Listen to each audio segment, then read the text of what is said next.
혹시나 이 영상을 보고 계실 그 어떤 분들에게 말씀드릴게요. 저는 140kg였습니다. 근데 지금 너무 행복한 삶을 살고 있어요. 보통은 저보다 뚱뚱하지 않으셨을 거예요. 여러분도 하실 수 있습니다. 그러니까 너무 겁먹지 마시고 달려드세요. 다이어트계의 마이클 조던이 되고 있는 최겸. 그 옆에 스카티 피펜 통큐입니다. 안녕하세요, 텅키님. 네, 안녕하세요, 책임님. 텅키님 저희가 오랜만이네요. 네, 오랜만에 뵙습니다. 저희가 지난 1월 오프라인 강연 때 뵙고, 네, 또 한 달이 지난 것 같은데, 아, 네, 그렇네요, 벌써. 그날 강연 어떠셨어요? 아, 그날 강연 제 개인적으로 상당히 울림이 있는 시간이었습니다. 저도 혼자 식단 관리를 하면서 참 외로울 때가 많거든요. 근데 거기 계신 분들을 만나 뵈면서 이제 외롭지 않다는 느낌을 가장 크게 받은 것 같습니다. 오면 그 한 100명 되는 그분들의 그 얼굴들을 볼 수 있고, 이게 단순히 댓글이나 약간 디지털 상에서 모은 거 아니라 진짜로 그분들의 어떤 삶을 느끼게 되면 또 에너지를 보게 되면 사실 그게 엄청나더라고요. 네, 맞아요. 저도 이걸 작년에 처음 여름에 봤을 때부터 지금까지 이제 몇 차례 보는데 그걸 한번 보여드리고 싶었어요. 그날 통키님이 또 스피치 하나 하셨잖아요. 아, 네. 되게 많은 분들이 좋아해 주셨던 것 같고. 아, 네. 감사하네요, 저도. 네, 그래서 저희가 이제 다시 또 바쁘게 지냈는데 네. 이번엔 저희가 어떤 주제에 대해서 이야기를 해볼까요? 이번에는 제 생각엔 가장 급하신 분들부터 얘기를 한번 해볼까 해요. 어떤 분들이요? 고도 비만이신 분들. 물론 저도 고도 비만이었던 적이 있었고, 그래서 이제 그분들이 지금 어떤 상태이시고 어떤 생각을 하시는지 전체를 이해한다고 할 수는 없지만 많이 이해하고 있는 사람으로서 그분들이 지금 가장 급하시지 않을까라는 생각을 합니다. 특히 지금 고도 비만 상태에 있는 분들은 더 몸적으로나 마음적으로 되게 힘든 상황에서 갇혀 있을 거라고 생각합니다. 그래서 저희가 오늘 그분들을 생각하면서 좀 약간 최선을 다해서 가지고 있는 것들 다 꺼내가지고 네. 그분들께서 조금 더 영감을 받고 도움도 받고 용기를 얻을 수 있게 한번 해보겠습니다. 네. 혹시나 이 영상을 통해서 통큐님을 처음 보시는 분들 있을 테니까 통큐님의 어떤 그 살과 관련된 히스토리 간단하게 한번 소개할 수 있을까요? 아, 예. 일단 제 인생에 대해서 말씀을 드리려면 몸무게를 빼놓을 수가 없죠. 어릴 때부터 좀 덩치가 있는 편이었어요. 키가 특별하게 크다기보단 키도 좀 적당히 크고 덩치도 좀 있는 친구였고, 그리고 제 인생 최초의 100kg를 찍은 나이가 16살인 중학교 3학년이었습니다. 중학교 3학년 때 100kg. 그리고 고등학교 3학년 때 졸업할 때 몸무게는 120kg였고요. 그리고 이제 몇 번의 다이어트와 요요와 이런 것들을 이제 반복하면서 몸무게는 무럭무럭 자라났고 이제 최고 몸무게가 140kg까지 다다르게 됩니다. 140kg가 몇 년도쯤이었어요? 제가 140kg일 때가 2019년도 정도였어요. 이제 4년 좀 안 됐네요. 예, 그렇게 됐네요. 3년이 좀 넘었네. 2019년도에 140kg 정도였고 그리고 감량을 좀 빠르게 해서 한 약 1년 정도 지났을 무렵에 몸무게가 75kg 정도였던 것 같네요. 그때가 약간 제대로 된 다이어트인가요? 제가 생각했을 때는 지나고 보니까 좀 후회가 좀 남는 몇 가지 후회가 남는 다이어트라고 생각이 돼요. 후회가 남는 이유가 뭐예요? 제가 이따 뒤에도 말씀드리겠지만 제가 지금은 이제 정상 체중을 가지고 있지만 제가 다시 만약에 그때 그 지옥 같은 140kg 시절로 돌아간다면 다시는 그와 같은 방법으로 진행하지는 않을 거거든요. 여기 대해서는 그러면 뒤에서 한번 얘기해 볼게요. 얘기를 한번 해보도록 하겠습니다. 그렇게 감량을 했다가 네, 이제 그러면 이후에 또 다이어트 페이지가 있었죠. 그렇죠. 이 이후에 이제 감량을 하고 그 이후에 저의 목표는 유지하는 거였죠. 누구나가 다 유지어터의 삶을 살고 있듯이 저도 지금도 그렇지만 유지어터의 삶을 목표로 계속 노력을 했고 그 과정에서 여러 가지 제 몸을 상대로 한 실험을 하게 됩니다. 뭐 당연히 식단도 들어가 있었고 운동도 들어가 있었고 그리고 식단도 이런저런 여러 가지를 시도를 했었거든요.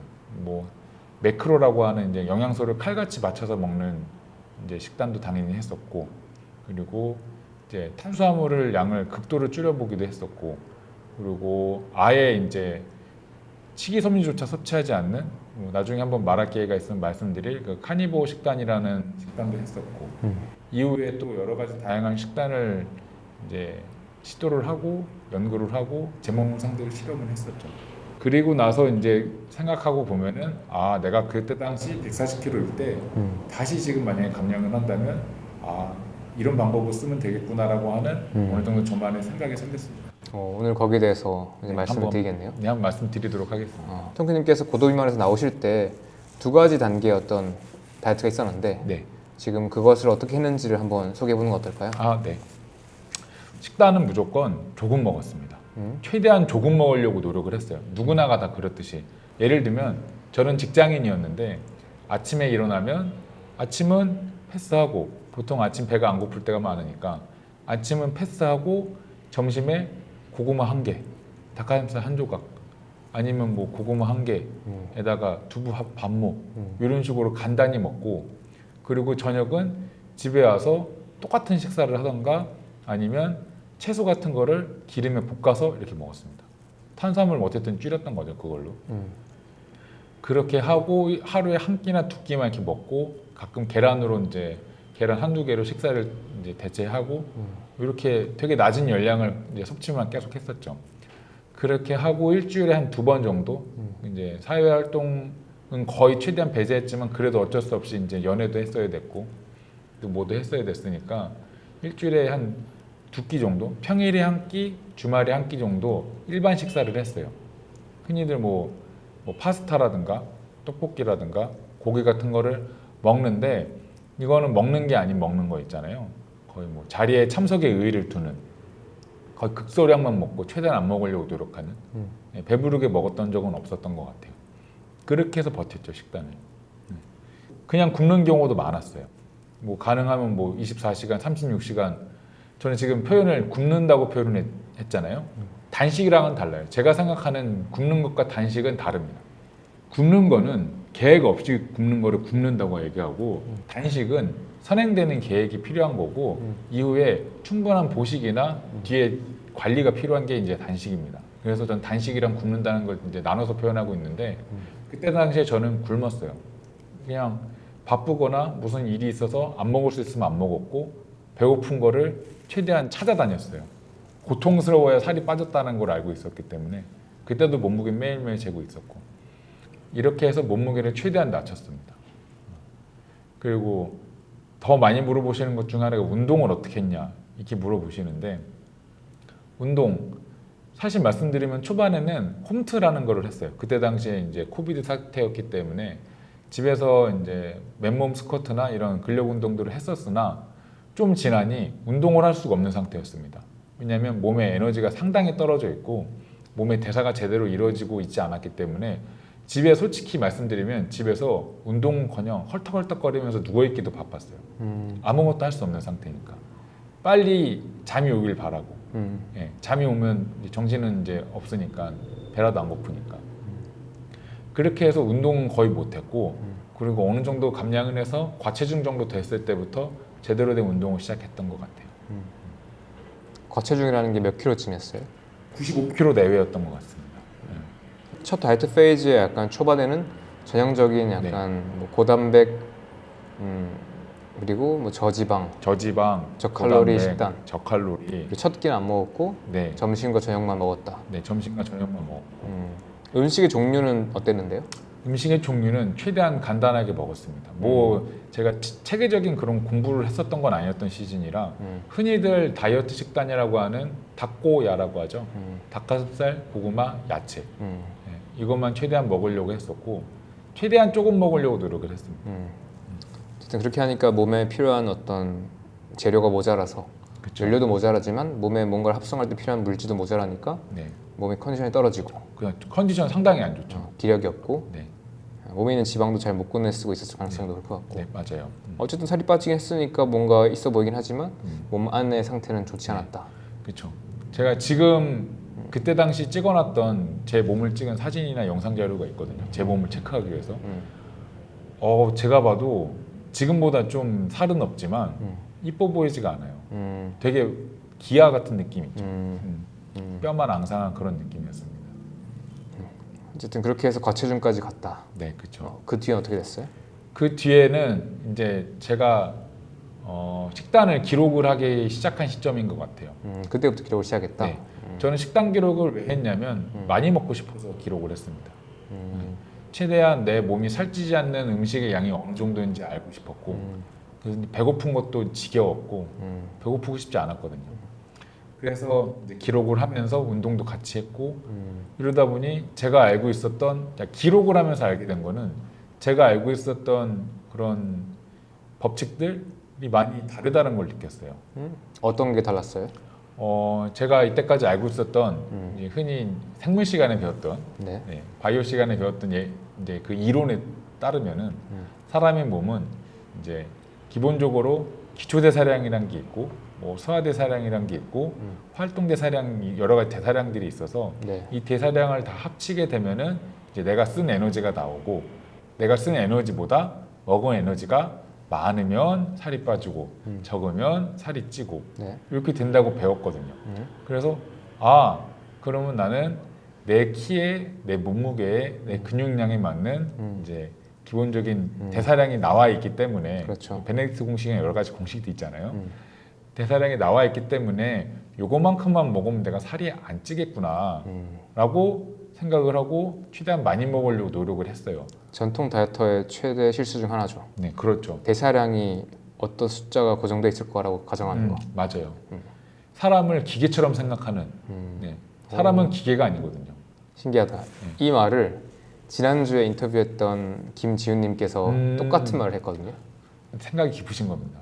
똑같은 말을 했어요. 네. 어쨌든 사람의 몸은 기계가 아니기 때문에 전통적인 다이어터들이 이제 실수하는 것처럼 이제 내 몸으로 들어온 열량과 나간 열량의 그 밸런스를 찾으려고 저는 노력을 했어요. 그래서 제가 먹은 음식들을 철저하게 무게를 재서 기록을 해가면서 내가 오늘 아침에 몇 그램 먹었고 예를 들면 밥을 뭐 150g 먹었고 두부를 200g 먹었으니까 내가 쓴 열량은 어느 정도다 라고 해서 맞춰서 먹으니까 살이 찌더라고요. 이게 뭐지? 근데 얼마만큼 먹어야 안 찌는 거야? 라고 해서 제가 그때 당시에 한 식단으로 2주 정도씩 유지를 했거든요. 뭐 짧다면 짧고 길다면 길다는 건데 2주 정도면 어느 정도 그래도 신빙성 있는 기간이라고 생각을 하는데 같은 탄단지 열량으로 2주 정도 먹었을 때 내 몸무게가 유지되는 열량이 1,400칼로리 정도였어요. 1,400. 네. 그러니까 통키님께서는 측정을 해보니까 내가 지금 1,400을 먹고 있는데 체중은 안 변하고 유지가 되고 있다. 네, 그렇죠. 그럼 지금 내 몸의 유지 칼로리, 유지 대사량이 이 정도다. 심지어 저는 그때 근력 운동도 상당히 열심히 하고 있었는데 말이죠. 운동도 많이 하고 있었는데. 네. 그러면 사실 더 써야 되는 게 너무 당연한데 네. 현저하게 거의 절반에 가깝게 또는 3분의 1 맞아요. 떨어진 거잖아요. 네, 그렇죠. 이걸 단순히 몸에 있는 체지방량이나 근육량 가지고는 계산이 안 되죠. 당연히 안 되죠. 우리는 이걸 실수하고 있었던 거예요. 제가 그 시점부터 공부를 제일 많이 시작한 것 같습니다. 이게 뭔가 다르다. 우리가 알고 있던 거랑 다르고 뭔가 다르다. 해서 그때부터는 조금씩 대사량 회복을 하기 위해서 먹는 양을 2주에 100칼로리씩 조금씩 늘렸습니다. 근데 이제 그거는 탄수화물, 단백질, 지방 비율을 거의 뭐 4대 4대 2 지방을 제일 조금 먹고 네. 고단백, 고탄수 식단으로 이제 왜냐하면 닭가슴살이랑 고구마를 대부분 먹었기 때문에 그렇게 해서 이제 조금씩 먹는 양을 늘리니까 그래도 체중이 어느 정도 유지는 되더라고요. 먹는 양을 늘리지만 네. 체중이 유지된다 아니면 감량이 유지된다 아니면은 뭐 그 체중에 멈춰 있다. 네, 체중이 이제 딱 멈춰져 있는. 섭취량 늘렸음에도 불구하고. 네, 네, 조금씩 대사량이 회복되는 느낌이었습니다. 이것도 되게 재밌죠. 그러니까 우리가 적게 먹으면 그만큼 몸은 덜 쓰고 네, 더 먹으면 그만큼 또 늘린다. 네, 맞아요. 그렇게 하는 도중에 이 탄수화물이라는 것 자체가 상당히 중요하고 탄수화물이 체중에 미치는 영향이 많다라는 거를 저는 이제 체감적으로 알고 있었는데 관련된 자료들이 상당히 많이 있더라고요. 그래서 그러면서 키토제닉 다이어트라는 것도 알게 되었고 그렇게 하다 보니 그럼 탄수화물을 더 줄여도 되는 건가? 그럼 지방이 먹는 양을 늘려볼까? 라고 하면서 여러 가지 시도를 했습니다. 네. 그래서 제가 여러 가지를 시도하다가 카니보어 다이어트라는 것까지도 제가 시도를 해보게 됩니다. 카니보어가 뭔지 간단하게만 설명해 볼까요? 네. 나중에 기회 되면 자세히 말씀드리겠지만 카니보어 다이어트는 쉽게 말씀드리면 고기만 먹는 다이어트라고 말씀드릴 수 있고 좀 더 자세히 말씀드리면 키토제닉 다이어트에서 채소까지도 안 먹는 그런 식단이라고 이해하시면 가장 좋을 것 같아요. 네, 좋습니다. 이제 이것도 하셨고 네. 그런 것도 공부도 하고 실제로 제 몸의 데이터를 쌓아가면서 여러 가지를 체득도 하고 그러면서 건강 관련된 여러 가지 관심도 가지게 되면서 지표도 쌓고 여러 가지를 하게 되었죠. 과체중에서 그 건강 체중으로 넘어올 때는 어떻게 하셨어요? 정말 저는 많은 걸 시도를 했었는데 네. 저는 역설적이게도 네. 그때 키토제닉 다이어트를 처음 시작했어요. 실제로 성키님은 그 시점에서 키토를 했구나. 네, 키토제닉을 했어요. 근데 제가 만약에 다시 한다면은 네. 저는 어느 정도 제 몸에 대한 탄단지 매크로를 알고 있기 때문에 네. 탄단지 정해서 음. 이제 조금씩 이제 몸무게를 한 달에 1에서 2kg 정도 감량할 수 있는 탄단지를 정해놓고 그걸 먹으면서 뺄 것 같아요. 그러면 중탄수, 그러니까 어느 정도 탄수화물 먹어가면서. 그러면 지금 우리가 얘기를 분리해야 되는 건 네네. 그때 통키님께서는 어떻게 하셨고 지금 돌아봤을 때 어떻게 할지가 좀 섞여 있는 것 같아요. 그때는 제가 과체중에서 정상 체중 돌아올 때는 매크로를 돌렸다고 얘기를 표현을 하는데 탄단지 비율을 맞춰서 먹는 양을 조금씩 조절해가면서 빼다가 나중에는 키토제닉 다이어트를 시도를 했습니다. 탄단지 비율을 정해놓은 상태에서 칼로리 조절하다가 네, 그렇게 초반에 하다가 이렇게 하면은 이게 이제 내 몸에 대해서 이게 내가 알고 있던 이론이 적용이 안 되니까 칼로리에 따라서 내 몸이 이렇게 막 반응을 안 하니까 살이 안 빠지니까. 네, 이게 아니다 해서 시도한 게 키토제닉이었습니다. 확실히 많이 감량을 할 수 있었고 네. 뭐 여러 가지 장점이 많았죠. 장단점이 있었던 식단이었고 되게 좋았던 식단이에요. 솔직히 말씀드리면. 혹시 그때 이제 궁금해하실 게 그때 무엇을 조금 더 어떻게 먹었는지 말씀해 주실 수 있어요? 뭐 탄단지 비율을 챙겼다면 얼마였고 음식의 종류는 무엇이었고? 제가 뭐 탄단지 처음에 맞췄을 때는 그냥 4대 4대 2 정도로만 먹었을 뿐이었었고 탄수화물 40%, 단백질 40%, 네. 지방 20%. 네. 그렇게 해서 4대 4대 2로 좀 먹다가 이건 좀 아니다 싶어서 키토제닉으로 넘어왔을 때는 그때는 탄단지 비율을 크게 신경 안 쓰고 탄수화물 양만 신경 썼습니다. 탄수화물 양만 20g 이내로. 하루에 20g 이내? 네. 엄청 타이트하게 했네요. 20g 이내로 먹고 나머지는 이제 단백질이랑 지방을 충분히 먹는데 거의 단백질 지방 절반이었었던 것 같아요. 그리고 이제 지방의 종류도 많이 따졌죠. 그때는 지방의 종류도 상당히 많이 따졌었고 그래서 그때 식단이 지금 이제 최규님의 그 설밀라티 혐오론이랑 저는 같았습니다. 그런 건 다 전혀 안 먹었기 때문에 두부를 좀 상당히 많이 먹었었고 그때 당시에는 가성비가 좋죠. 가성비도 좋고 뭐 모든 식재료가 장단점이 있는데 두부에 대한 단점이 제일 약하게 주장될 때였어요. 그때는. 어떤 단점이 있는데요? 두부는 이제 기본적으로 대두 이슈가 있기 때문에 콩에서 나온 그런 제품이라 뭐 렉틴이나 여러 가지 좀 이슈가 있었죠. 그런 것들이. 뭐 여성 호르몬, 여성 호르몬 이소플라본 얘기도 있었고 그런 것들이 몸에 들어와서 약간 좀 호르몬 수용체를 교란시키는 것들이 있다. 그런 것들이 있었죠. 아직 논란 여전히 있어서 이것도 별도의 이제 기회가 되면 한번 달아보면 좋을 것 같아요. 어쨌든 두부도 좀 많이 먹었고 올리브 오일도 정말 많이 먹었고 고기도 뭐 이것저것 가리지 않고 많이 먹고 유제품도 좀 많이 먹었고요. 유제품도 공부를 정말 많이 하게 되는 기회였죠.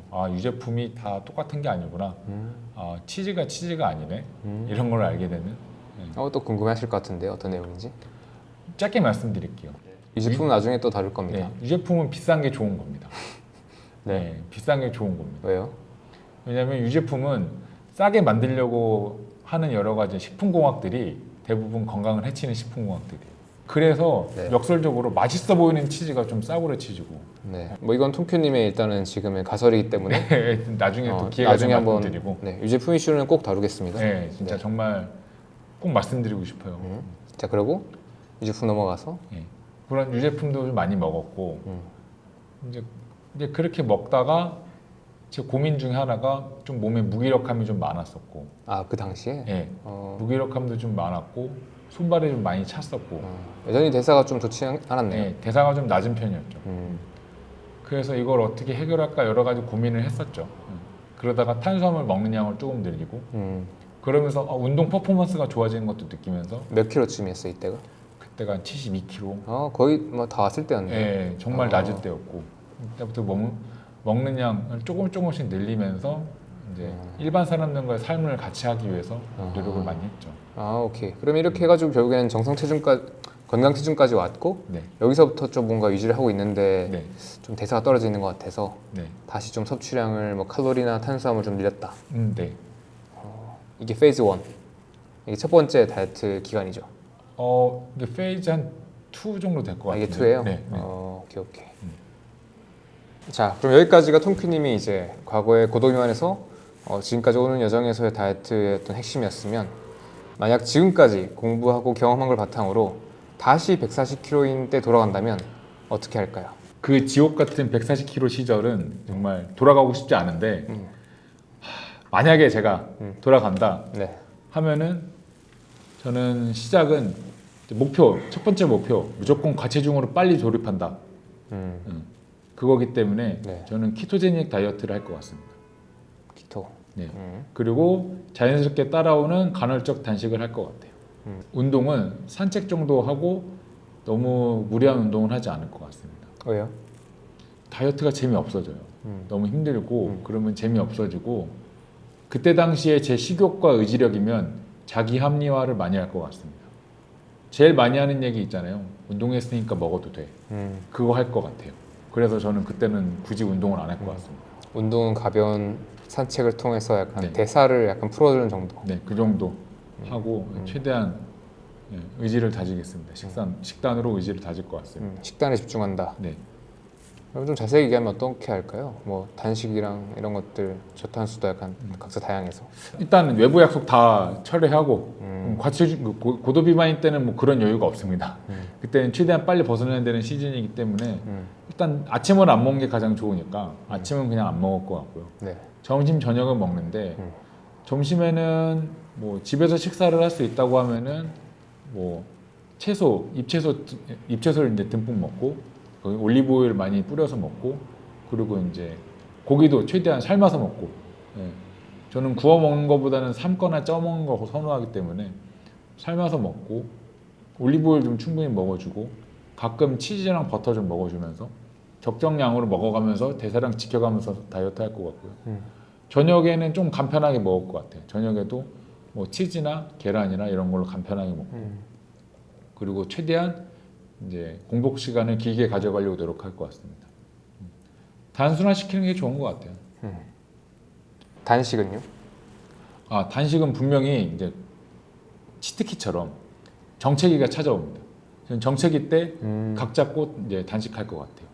감량하는 과정에서 정체기가 올 때 네. 그때 24시간 이상의 공복을 한 번씩 네. 만들어준다. 36시간 단식은 저는 고도비만 정도면은 한 달에 2번까지도 괜찮다 생각을 하거든요. 왜냐하면 평소에도 이제 간헐적 단식을 하고 있는 상태고, 이제 많이 좀 이제 절제된 식단을 하고 있다 보니까 매주 하실 필요는 없을 것 같고, 한 달에 2번 정도 정체기 올 때마다 36시간 단식 해줄 것 같아요. 충분한 보식을 해주는. 뭐 항상 얘기하듯이 이제 단식 전중 후에 잘 먹고 잘 쉬어주고 잘 자고, 그럼요. 그러면서 36시간 정도로 지방 대사를 확실하게 뚫어준다. 네. 오케이. 그래서 한 달에 2번 정도. 날짜는 토요일이 가장 좋을 것 같고요. 왜요? 왜냐면 보통 분들은 금요일 날 업무를 다 하시고 일요일 날 쉬시기 때문에 금요일 날 저녁까지 좀 잘 챙겨 먹고 토요일 날은 내 자신을 위해서 충분히 쉬어주는 하루. 책을 읽든지 뭐 넷플릭스 정주행을 하든지 아니 나가서 영화를 보셔도 되고 또 그런 활동을 하시고 등산도 가능하고. 등산도 가능하고, 그리고 일요일 날 이제 오셔서 좀 이제 보식을 하는 그런 패턴이 가장 좋은 것 같아요. 아니면 그 금요일 점심을 마지막으로 먹는 것도 가능해요. 네, 그것도 가능하시다면. 뭐 회사에서 일반식으로 먹을 수 있으니까 네. 그렇게 해도 괜찮고. 네. 네. 네, 이렇게 해서 한 달에 한 2번 정도 단식할 것 같습니다. 그렇게 해서 이제 고도비만에서 과체중까지 넘어온다. 네. 아까 우리가 생각했던 건 한 1년 정도 넉넉하게. 네, 넉넉하게 1년. 하지만 뭐 저는 빠르면 빠를수록 좋다고 생각을 하는데, 그래도 키토제닉 다이어트 핵심이 조금 먹는 게 아니잖아요. 적정량 먹어가면서 가장 빠르게 뺄 수 있는 게 좋은 것 같습니다. 대사량이 떨어지지 않도록. 오케이.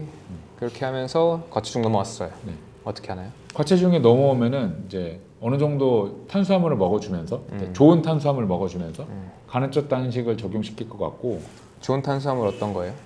제가 생각하는 좋은 탄수화물은 지금 사실 쌀입니다. 쌀로 만든 밥과 요즘은 그냥 쌀만 들어간 떡 정도까지가 전 좋은 탄수화물이라고 생각을 해요.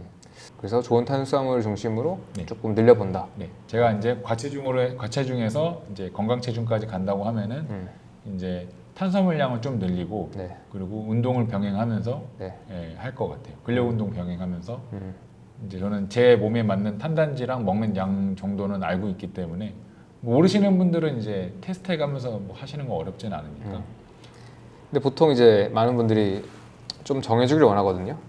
그러니까 나는 진짜 어떻게 할지 잘 모르니까 네. 그냥 좀 정해주시면 그걸 해볼게요라고 하시는 분들 위해서 제안하자면 제가 만약에 제안 드린다면 어, 뭐 하루에 2끼 정도 먹는 거, 네, 뭐 2끼. 상황에 따라서 3끼 드실 수도 있지만 보통 2끼 먹는 거 기준으로 하면 한식 기준으로 점심에는 밥을 한 공기를 다 드시든지 아니면 반 정도만 드시고 대신 반찬은 이제 건강하고 좋은 거 위주로. 여기서 건강하고 좋은 거 위주로라고 말씀드리는 거는 간단하게 말씀드릴게요. 저는 설탕 들은 거 다 안 먹거든요. 뭔가 끈적거린다. 그리고 뭔가 걸쭉하다 이런 것들은 다 안 먹는 편입니다.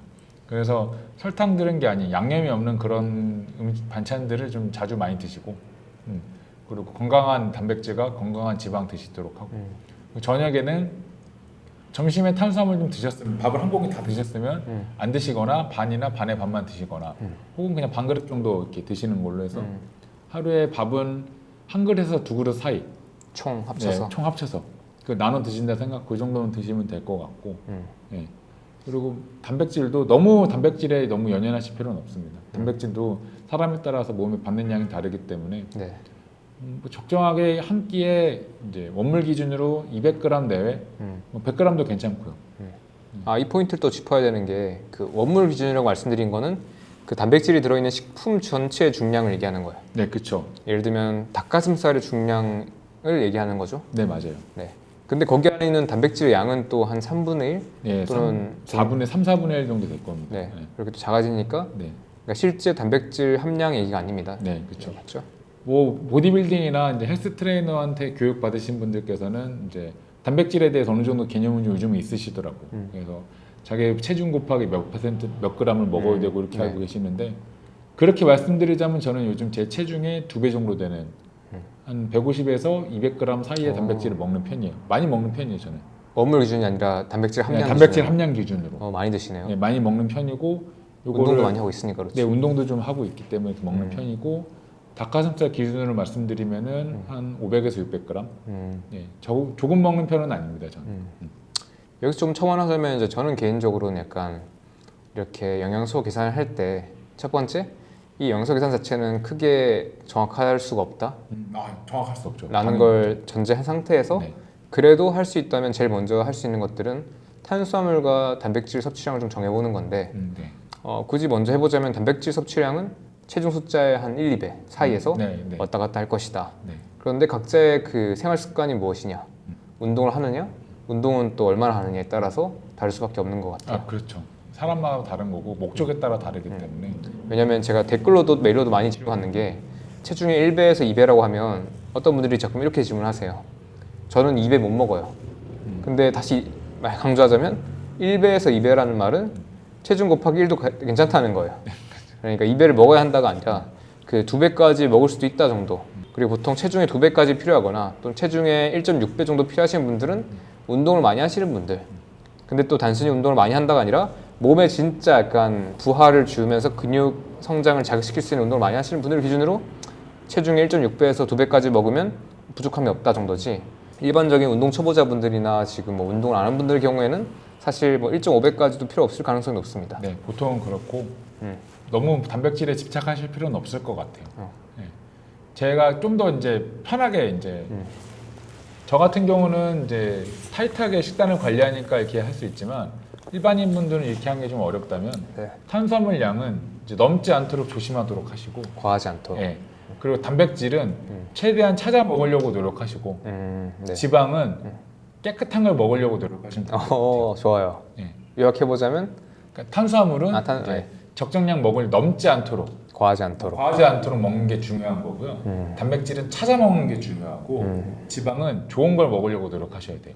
좋은데요? 네. 이 정도로 식단을 관리하신다고 하면은 좀 명확하실 것 같아요. 그래서 예를 들면 저희가 다 같이 식사하러 갔는데 이제 한식이고 반찬은 여러 개 다 같이 먹을 수 있는 상태라면 네. 저는 이제 내가 오늘 어느 정도 탄수화물 먹어야 되는 양을 알고 있기 때문에 한 반 공기만 먹겠다, 한 공기 먹겠다 이 양은 정해놓고 반찬 중에서 단백질류, 고기류나 두부나 아니면 계란이나 이런 게 있으면 최대한 먹으려고 노력을 하시고 그 중에 지방도 올리브 오일로 드레싱한 샐러드다 그럼 이런 거 먹으려고 노력하시고 그리고 저거는 쇼트닝이 들어간 뭐 케이크나 이런 류면은 먹지 않으려고 노력하시고 이렇게 해서 골라서 드시는 식사가 가장 좋은 것 같아요. 저는 인터뷰했던 지방시 팀에서도 말씀해 주셨던 건데 지방은 특히 퀄리티가 중요하다. 그럼요. 특히 왜냐하면 지방은 워낙 그 좋은 것과 나쁜 것 사이의 간극이 너무 커요. 그렇죠. 탄수화물은 나빠봤자 아니다. 탄수화물도 사실 뭐 설탕 있긴 하지만 그건 설탕은 뭔가 좀 촉매 같은 개념이고 네, 설탕은 어디든 다 끼는 꼽사리 같은 나쁜 애라서. 그렇죠. 맞아요. 네, 네. 맞네요. 그렇죠. 설탕을 내가 사실 뭐 달콤한 과자나 디저트나 이렇게 어차피 이런 걸 찾아먹는 맥락은 아니기 때문에 식단 관련 사람들이 설탕이 뭐인지는 아는데 이 그쵸. 기름이라는 건 사실 워낙 잘 숨어 있고 양도 네, 많아서 맞아요. 이게 보면 탄수화물은 뭐 밥을 얼마나 건강에 나쁘게 재워봐야 밥이 나쁘겠어요. 맞아요. 큰 차이가 없는데 고구마 먹어도 괜찮죠. 그리고 단백질은 단백질 자체가 좀 가격이 있는 편이에요. 보통 그렇죠. 고기류나 네, 맞아요. 뭐 이제 계란이나 이런 것들 어느 정도 좀 가격이 좀 있는 편이어서 단백질은 최대한 요리에 안 쓰려고 노력합니다. 제육볶음 보시고 닭볶음탕 보시면 닭이랑 고기는 별로 없고 양념이랑 양배추만 많이 있잖아요. 맞아요. 그것처럼 그래서 고기는 좀 찾아 먹으려고 노력하시면 되고 지방은 말씀하신 대로 좋은 지방이랑 나쁜 지방이랑 가격 차이가 가장 심하기 때문에 맞아요. 버터와 쇼트닝의 가격 차이가 엄청납니다. 콩기름과 올리브의 가격 차이도 네, 심하고. 그거 엄청나요. 네, 맞죠. 거의 10배 가까이 납니다. 이런 것들이. 그렇기 때문에 지방은 좋은 걸 드시려고 노력해야 돼요. 찾아서 먹으면 될 것 같아요. 근데 딱 이렇게 비유하면 좋을 것 같아요. 진짜 우리가 차에 기름 넣듯이 네. 그냥 그 지방도 몸에 그냥 기름 넣는다 생각하시면 돼요. 근데 그 기름을 이제 어떤 가짜 혼합유를 넣을 것인가 또는 고급유를 넣을 것인가 네, 맞아요. 남자분들 또는 차 있으신 분들 네. 내 차에다가 싸구려 기름, 속인 기름 넣는다 하면 다 두 손 들고 말릴 거잖아요. 맞아요. 욕할 거잖아요. 맞아. 화낼 거잖아요. 맞아. 근데 내 몸에다가 이제 나쁜 기름 넣는 건 딱 그런 느낌이다. 맞아요. 그리고 그렇게 넣었을 때 퍼포먼스가 달라진다. 음. 좋은 포인트였습니다. 오케이, 좋아요. 그렇게 해서 제가 이제 과체중에서 건강한 체중으로 왔다면 이제 유지를 하고 싶은 유지워터 생활을 할 거잖아요. 네. 그래서 지금처럼 평소 식단은 타이트하게 그리고 일반적인 다른 사람들과 하는 그런 식사는 러프하게 진행할 것 같아요. 좋아요. 이것도 앞에서 잘 우리가 설명했었고, 전 딱 좋은데요. 지금 뭔가 되게 강박적이지 않잖아요. 네, 맞아요. 뭐 불안하거나 이상하지 않고, 네. 그리고 내 몸의 반응 보는 거, 음. 내 몸의 컨디션, 식욕, 뭐 포만감, 어떤 에너지 레벨의 변화, 혈당 롤러코스터에 따른 또 변화가 있으니까 네. 여성분들은 또 생리 상태, 맞아요. 남성분들도 각자 있을 것이고 배변 상태, 소화 상태, 그럼요. 장 편한지 네. 이런 것들 보면서 장기적인 나의 체중 변화를 체크하면 되는 거지. 네, 맞아요. 혹시나 체중 변화가 조금 약간 잘 안 된다? 정체가 온 것 같다. 그러면 일단 내 습관이 맞는지 점검해 본 다음에 습관에 문제가 없는 것 같아 하면 뭐 단식을 조금 더 한번 떨어질 수도 있는 것이고 네. 그리고 아니면 뭐 운동을 조금 더 넣을 수도 있는 것이고 아니면 뭐 혹시나 이제 약간 나의 섭취 칼로리 자체가 조금 많을 수도 있는 것도 의심해 볼 수 있는 것이고 맞아요. 그냥 그때마다 또 상황마다 어떤 내 상황에서 어떤 버튼들을 체크하는 거 그리고 유전의 영향도 전혀 무시를 못하기 때문에 유전이요? 네. 어떤 분들은 뭐 유전적으로 좀 덩치가 좋으신 분들이 있고 네. 어떤 분들은 아무리 먹어도 마르신 분들이 있는 것처럼 이런 유전의 영향도 뭐 무시 못하기 때문에 너무 크게 걱정하거나 강박을 가지실 필요는 없을 것 같아요. 전에 제가 세트 포인트 우리가 얘기를 간단하게 한 적이 있었는데 네. 그러니까 내 몸이 생각하는 건강한 어떤 몸 상태와 내가 원하는 게 다를 수밖에 없잖아요. 네, 맞아요. 네. 우리 몸의 입장에서는 마치 우리 할머니들 우리 보듯이 괜찮아 뭘 더 빼 지금이 딱 좋아 지금 보기 제일 좋아. 지금이 딱 예뻐 라고 하시는 것처럼 몸 입장에서도 네. 지금이 딱 적당한 예산입니다. 딱 체지방 창구 이 정도가 있는 게 저는 딱 좋고요. 지금 딱 건강 좋습니다 라고 생각할 수 있으니까 맞아요. 그러니까 몸 입장에서는 지금이 그 최적의 지점일 수도 있는 거죠. 그것도 의심해 볼 수 있으니까 아까 유전적으로도 나의 세트 포인트 있을 수 있으니까 네. 그때부터 어쩌면 고쳐야 되는 건 이제 더 이상 내 몸이 아니라 내 마음을 조금 더 건강하게 만드는 걸 수도 있어요. 내가 내 마음을 바라보는 방식. 네, 맞아요. 그리고 제가 이제 이 오늘 방법은 말씀드렸지만 그래도 남 같지 않아서 정말 남 같지 않거든요. 저도 길 가다 보면 옛날에 저랑 비슷한 덩치를 가지신 분들 종종 봬요. 보면은 참 많이 도와드리고 싶은데 제가 또 도와드린다고 말씀드리는 것도 무리한 거거든요. 맞아요. 그분이 원하시지 않을 수도 있고 상황이 어떤지는 모르니까. 저도 약간 그런 고민을 좀 하는데 그냥 워낙 이제 많이 뵙잖아요 길 가면서. 네. 이제 엄청 몸에 좀 많은 체중을 가지고 있는 분들 뵙는데 사실 알잖아요. 내가 가서 이 사람들한테 저 이런 일 하는 사람이고요. 혹시나 제 유튜브 하나 봐줄 수 있어라고 말하고 싶을 때가 있어요. 왜냐면 그렇게 하면 뭔가 바뀔 수도 있으니까. 그런데 또 불안한 거예요. 그냥 이게 너무 무례하니까. 네, 무리할 수 있죠. 그래서 그걸 하진 않는데 네. 이건 진짜 어렵죠. 음. 근데 왜냐면 그런 고민도 해요. 그런 무례를 조금 무릅쓰고라도 그러니까 이렇게 전하는 게 낫지 않을까 생각도 하는데 어떻게 좀 그쵸 무슨 말씀인지 알 것 같아요. 네. 근데 그 어떻게 또 마음의 상처가 안 되고 네. 그럴 수 있을지. 그러니까 저희가 컨텐츠를 만들어서 업로드를 하는 거는 저희 자유고 상관이 없으니까 네. 이걸 보시고 오시는 분들 너무 감사한 건데 아닌 분들한테 저희가 저희 컨텐츠를 이렇게 들이밀면서 보시라고 하는 것도 어떻게 보면은 무례한 것 같기도 하고 그래서 한번 근데 생각해 볼 수 있을 것 같아요. 어떤 작은 쪽지를 만들어서 이걸 보시는 분이 무례하다 느끼지 않도록 좀 그냥 제가 진짜 이런 것들 때문에 만들었고 그 영상에 이제 QR이 그 쪽지에 QR이 있는데 그 QR이 영상인 거죠. 혹시나 이제 여러분들께서 이 영상을 보셨다면 제가 이 쪽지를 여러분들한테 드릴 수도 있는데 여러분들께서 무례하다고 느낄 수 있을 것 같고 사실 그것들에 대해서 저도 걱정했지만 사실 혹시나 이 영상이 도움이 될 수 있을 것 같아서 이 영상을 찍게 되었습니다. 이렇게 말을 전하고 혹시나 이 영상에서 고도비만에서 나올 때 어떻게 하면 좋을지 우리가 전통적으로 알고 있었던 그 방법들의 어떤 오류가 있기 때문에 우리가 조금 더 건강하게 나올 수 있는 방법이 이 안에 담겨 있다. 이 말을 좀 전할 수 있으면 좋을 것 같아요. 네. 그랬으면 좋겠다 그것도. 그냥 이 영상을 그렇게 써도 될 것 같은데. 네. 제가 한번 일단은 더 가볼게요. 그래서 제가 이 고도 비만이신 분들한테 이제 다이어트하면서 주의해야 될 사항을 한 몇 가지 정도 말씀드리고 싶어가지고 고도비만에서 다이어트 할 때 주의할 포인트들. 네. 단순 살을 빼야지라고 생각하시면 안 될 것 같아요. 이거는 인생을 개조한다는 생각으로 달려들으셔야 될 것 같아요. 예를 한번 들어보자면 저희 고등학교 때 뭐 이제 공부 잘하려면 책상 정리부터 하라 이렇게 하신 분이 있어요. 또 인터넷에서 어떤 퇴역 군인께서 미국에 있는 퇴역 군인께서 뭔가 성공하고 싶으면은 지금 이부자리부터 정리하라고 얘기하시는 게 있는데 저도 이랑 비슷한 얘기를 할 것 같아요. 진짜 여러분들 살을 빼시려면 지금 침대, 책상 정리 한번 하셔야 돼요. 내 삶이 컨트롤이 가능해야 내 식단도 컨트롤 가능하고 내 생활 패턴도 컨트롤이 가능한 거거든요. 그러니까 인생을 개조한다는 생각으로 한번 하셔야 됩니다. 단순히 먹는 거를 조절하기 위해서는 내 스케줄도 조절해야 되고 이 스케줄을 조절하기 위해서는 내가 내 삶이 조절이 돼야 돼요. 정돈이 필요하다는 네, 거죠. 삶의 정돈이 항상 필요합니다. 이거 너무 중요하죠. 네. 제가 조금 첨언을 하자면 네. 주의점이라고 보기는 그렇고 약간 토끼님 말씀하셨던 어떤 프로토콜에서 제가 들었던 포인트를 몇 가지 짚자면 아까 토끼님께서는 그 점심 저녁을 먹는 걸 제안드리긴 했는데 저는 요즘에 인사이트를 바탕으로 했을 때 아침 점심을 드시는 걸 했으면 좋겠다. 근데 저랑 요즘 비슷하시네요. 저도 요즘 저녁을 안 먹거든요. 잘. 아침을 매우 잘 드셔라. 그러니까 여러분들은 지금부터 잘 먹을 거다. 좋은 음식을 너무 과하지 않게. 근데 가장 좋은 끼니는 아침이다. 왜냐하면 그때는 내가 통제할 수 있으니까. 맞아요. 그때는 내가 원하는 재료, 나쁜 재료 다 빼고 원하는 만큼 아주 평안하게 먹을 수 있는 시간이기 때문에 혹시나 늦게 일어나고 있었다면 일어나는 시간 1시간 땡겨라. 그리고 그 1시간 동안 좋은 재료를 가지고 좋은 음식 잘 해먹어라.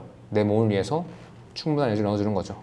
그리고 점심은 이제 각자의 상황에 따라서 가능하다면 물론 도시락을 싸거나 그것도 직접 해먹는 게 좋겠지만 직장인분들이 쉽지 않기 때문에 이것까지 어떻게 하루아침에 다 바꾸겠어요. 그럼 점심은 그냥 뭐 일반적인 일반식을 드시거나 각자의 생활 안에서 반경 안에서 먹을 수 있는 가장 그나마 나은 선택지를 너무 강박 없이 드시라. 그리고 저녁을 이제 거르시는 거죠. 그렇게 해서 하루에 2끼 정도를 메인으로 잘 드시는 것. 저는 그게 오히려 좀 제한이 되는 것 같고 그 이유는 첫 번째는 숙면. 잠을 깊게 잘 잘 수 있어야지 몸이 그동안 회복할 수 있는데 잘 자기 위해서는 현대인의 생활 스케줄 안에서는 조금 우리가 저녁을 먹기로 하면 그 시간이 너무 늦기 때문에 아예 아침과 점심을 잘 먹고 충분한 공복 상태에서 공복을 들여하지 말고 우리가 아주 몸이 정돈된 상태에서 잠을 잘 잘 수 있게 매일마다 그 회복의 기회를 누리는 것. 그렇게 하면 전 대사 회복이 더 빨라질 것이라고 보고 이것도 예전에 저희가 설명했던 것처럼 논문으로도 되게 많이 증명이 됐기 때문에 가능하시면 아침, 점심, 눕기 그리고 배가 안 고플 때는 한 끼 건너뛰도 괜찮다. 어차피 여러분들의 몸에는 특히 많은 양의 에너지가 있습니다. 그래서 정확한 방식으로 이렇게 탄수화물이 과하지 않게 너무 자주 먹지 않으면 또는 설비나티 칼로리 생각하면서 우리가 그동안 설비나티 먹으면서 막 칼로리를 생각했잖아요.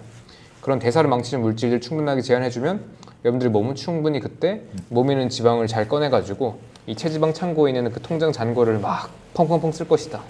이렇게 지방을 활활 태우면서 갈 수 있으니까 너무 공복 들여하지 마시고 여러분들이 몸에 가지고 있는 그 힘 충분히 강하니까 그거 믿고 아까 말했던 것처럼 길게 보고 네.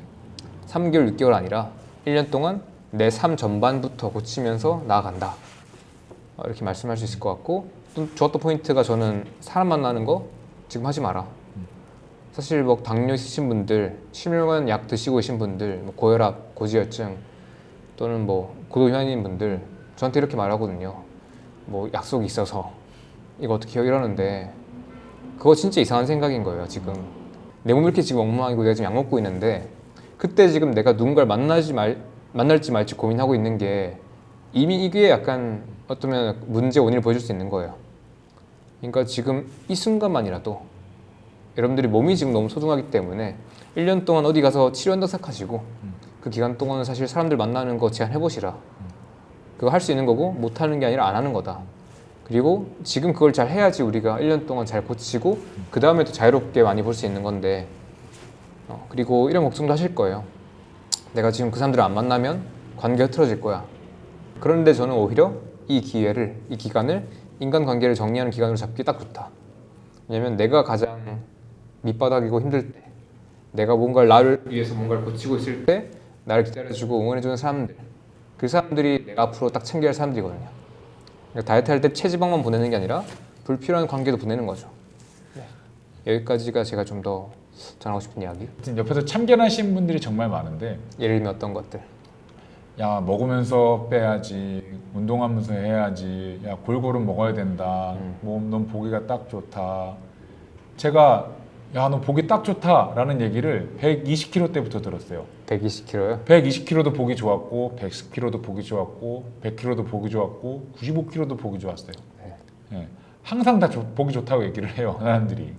근데 어쨌든 여러 가지 이제 간섭과 여러 가지 그런 애정 어린 조언이죠. 애정 어린 조언 해주신 분들 많은데 그래도 본인이 생각하는 계획이 있고 그걸 밀고 나가는데 그분들이 그런 소리를 안 하게 하시려면 결과로 보여줘야 됩니다. 네. 이거는 인생 전체에 적용되죠. 네, 맞아요. 결과로 보여줘야 돼요. 이게 막 다이어트를 떠나서 여러분들이 뭔가를 열심히 할 때 그게 무슨 사업이든 어떤 개인 자기 개발이든 다이어트든 공부든 그 의외로 좀 많은 사람들이 주변에서 좀 불필요한 말을 좀 하시는 것 같아요. 맞아요. 마음은 알겠는데, 마음은 알겠는데. 그리고 발목 잡는 사람도 좀 많은 것 같아요. 맞아요. 근데 그럴 때 사실 그분들한테 막 설명할 필요 없는 것 같아요. 어차피 결과로 증명하면 끝난다. 맞아요. 여기도 많은 분들이 이제 가족분들이랑 같이 사시면서 이제 어머니가 해주신 식사 아니면 이제 아내분이 해주신 식사 네. 이런 걸만 이제 드시는 분들은 식사 주도권이 상당히 없으신 분들이세요. 네. 근데 이참에 한번 본인들이 한번 해보세요. 식사 주도권을 갖는 겸. 그렇죠. 예, 맞아요. 예, 해보시면 생각보다 요리랑 음식이란 거 할만하구나라는 거 알게 되실 거고 거기에 더 나아가 결과까지 보여주시면은 이 좋은 식생활 습관을 여러분들이 가장 중요하게 생각하는 가족분들한테 해주실 수 있으실 거예요. 좋습니다. 식사에서 주도권 잡으시라. 직접 좋은 음식 해 먹어야 된다. 네. 우리가 항상 얘기하듯이 남이 해준 음식으로 다이어트 다 하려고 하면 그거 안 될 수밖에 없다. 네. 왜냐하면 좋은 음식을 못 먹으니까. 못 믿게 돼요. 특히 외부에서 사 드시는 그런 가공품들은 영양 성분표를 안 볼래 안 볼 수가 없고 보면 볼수록 이제 식품에 대한 신뢰가 항상 떨어지고 이러니까 점점 해 드시게 될 거예요. 원재료 목록을 보는 습관을 들이시라. 칼로리 부분 보지 마시고 네. 뭐 탄단지 비율도 보지 마시고 네. 그냥 원재료 종류가 뭐가 들어있는지 보시는 게 네. 현명하죠. 네 맞아요. 분명하죠. 야, 오늘 또 약간 뭐 사실 고도면을 떠나서 그냥 일반적인 다이어트에 있어서 필요한 것들이 또 담긴 것 같아요. 맥락은 같으니까요 사실. 그렇죠. 오늘 주제는 특히 토끼님한테도 사실 좀 뜻깊은 주제잖아요. 네. 혹시나 좀 마지막으로 전하고 싶은 말이 있을까요? 혹시나 이걸 보고 계실 그 누구라고 칭하지 않겠습니다. 혹시나 이 영상을 보고 계실 그 어떤 분들에게 말씀드릴게요. 저는 140kg였습니다. 근데 지금 너무 행복한 삶을 살고 있어요. 보통은 저보다 뚱뚱하지 않으셨을 거예요. 여러분도 하실 수 있습니다. 그러니까 너무 겁먹지 마시고 달려드세요. 짧게 말씀드릴게요.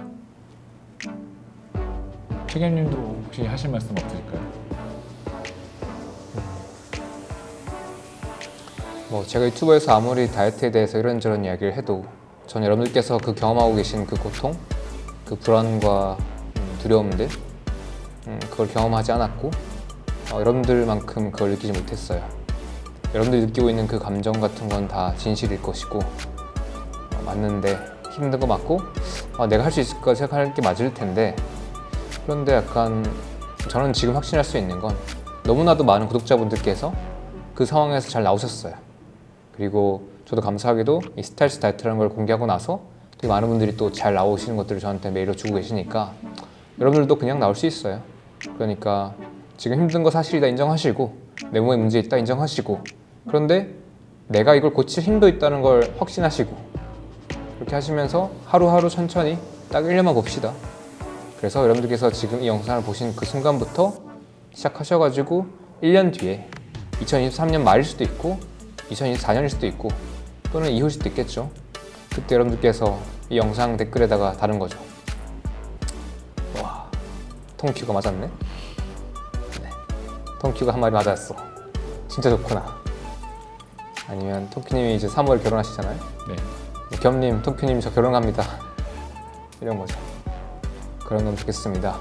혹시나 그런 분들 위해서 혹시나 과거에 어떤 개인적으로 이런 것들을 헤쳐나본 경험이 있으신 분이 있다면 이 영상에 댓글로 남겨주시면 또 더 큰 응원이 될 것 같습니다.